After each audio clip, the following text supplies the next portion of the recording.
Hello everyone, I am Dr. Bhavna Joshi and I will be taking the subject childhood and growing up.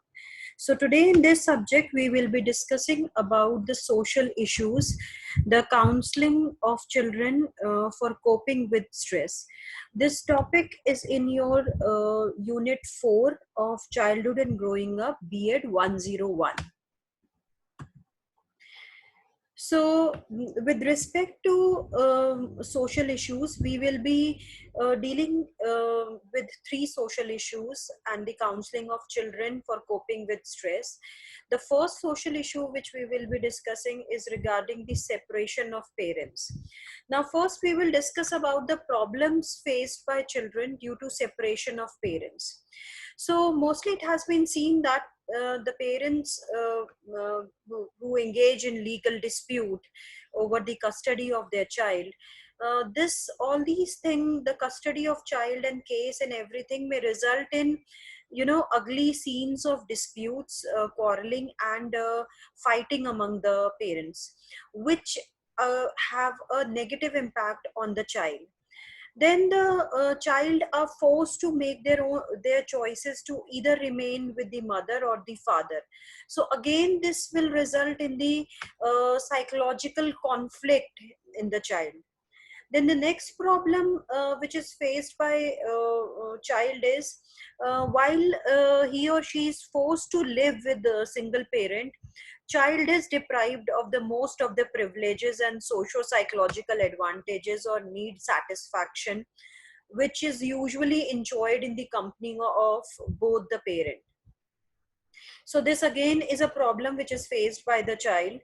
Then separation of parents may cause a great deal of psychological damage, for example intense grief or lack of security, fear, anger, frustration, depression in the child. So again a negative impact. And another problem which is faced by children due to separation of parents is that it may be that child may suffer from social exclusion or negative comment over the status of the separation of parents. So this is again a problem which affect the psychological well-being of the child.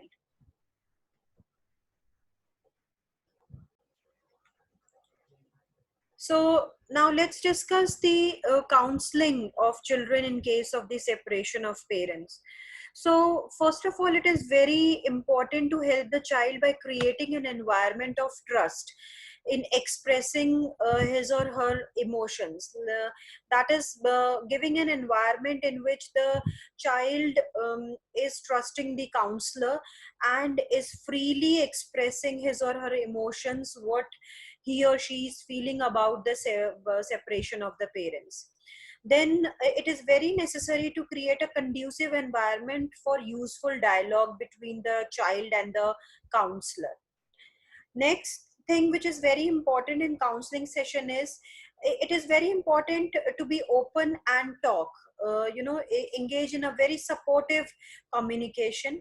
The counselor should explain to the child that what is going on, and the answer to his doubts and questions will be between the counselor and uh, the child only. It will not be told to anyone else. Then the next point is the counselor can present some examples of successful children who have gone through the same phase of separation of parents and they have managed very well with the situation and come out beautifully. So this could be shared with them. Then ask the question to persuade his or her habits. Ask the child to continue or do what hobbies or interests the child has. Then it is very important for the counselor to help the child in building his or her self confidence and self esteem, so that that feeling of shame or low self esteem due to the separation of parents should be removed. Because as we have seen in the problems that the child may suffer from social exclusion and negative comment. So due to these negative comments, the child may have low self-esteem and may have the feeling of shame. So that should be removed, and his or her self-confidence and self-esteem should be built up. Now, the next social issues, the problem and counseling is related uh, to the children whose parents who lost their parents in armed conflicts. So these are the children whose parents die in any war or armed conflict. So the problems faced by these children are as follows. So first of all, it becomes very difficult for these children to forget this horrified experience which they went through, that their parent went to protect the country, and uh, they never came back. So this kind of experience, the horrified experience, have a very strong impact on the child. Then they may develop a very strong feeling of taking revenge also from those who are responsible for killing their parents in the armed conflict. So again, this is a very negative thing, and it should be cured in the counseling session. Then they may feel anxiety, low self-esteem, depression, and other psychotic symptoms.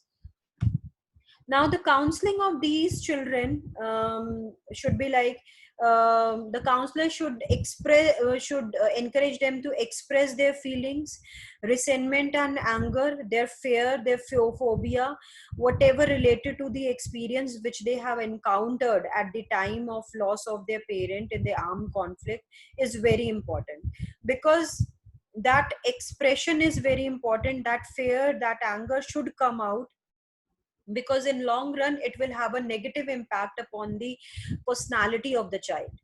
Then next is, the counselor should deconditioning of the fear and phobia related to the horrified experience which the child has. Then providing them incidences of for modeling of their behavior and imbibe moral courage as well as self confidence for dealing with the odd circumstances. Next, what we can do is, the children should be encouraged to seek adjustment with self also and with the environment by learning relaxation and conflict resolution techniques. This is very important, because these children may suffer from anxiety and depression also due to loss of parent. So an environment should be given where relaxation and conflict resolution techniques should be taught to them. Then their anger and resentment should be channelized. That this energy should be channelized in a very constructive way.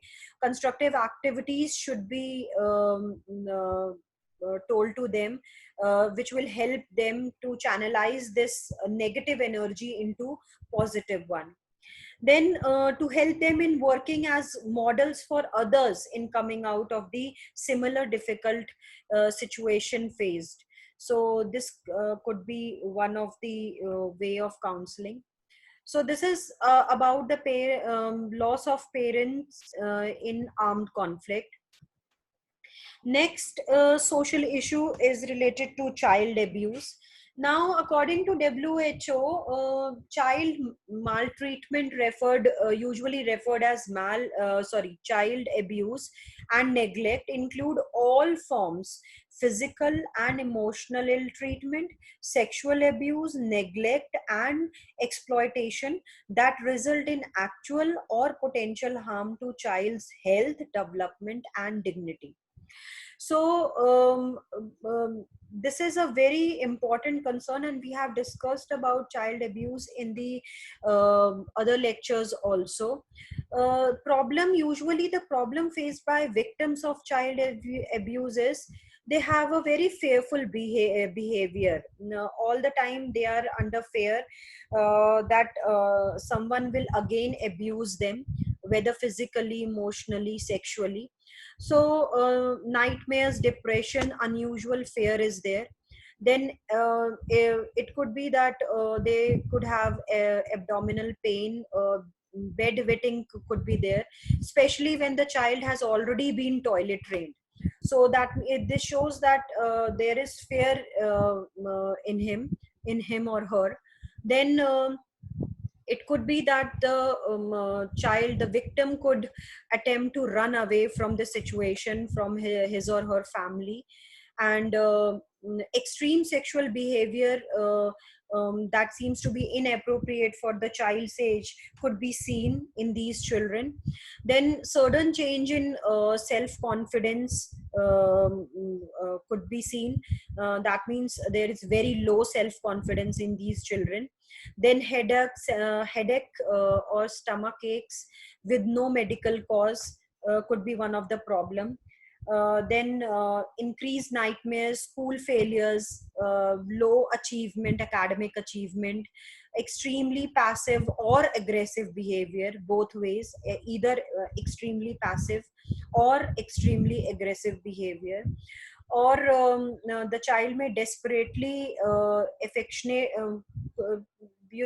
desperately ask for affectionate behavior, or totally socially withdraw from the society. So these are some few problems which can be seen in the victims of child abuse. Now, the counseling of survivors of child abuse, what can be done? First is approach to child with extreme sensitivity. This is very important. The counselor needs to be empathetic and sensitive towards the child. Explain to the child that you are there to help the child, and it is your duty to report whatever has been done to the child. So it is the building up of confidence level in the child about this counseling session is very important. Then provide an environment for the victim to narrate and tell about his or her dreadful experience is very important. The child should be given a conducive environment in which he or she is able to narrate what happened to him or her. Then help the victim to come out with the feeling of come out from the feeling of guilt and shame, or self condemnation or self destruction. It is very important that in these counseling sessions the child should be able to regain the self confidence and feeling of self respect, which is somewhere lost due to this child abuse.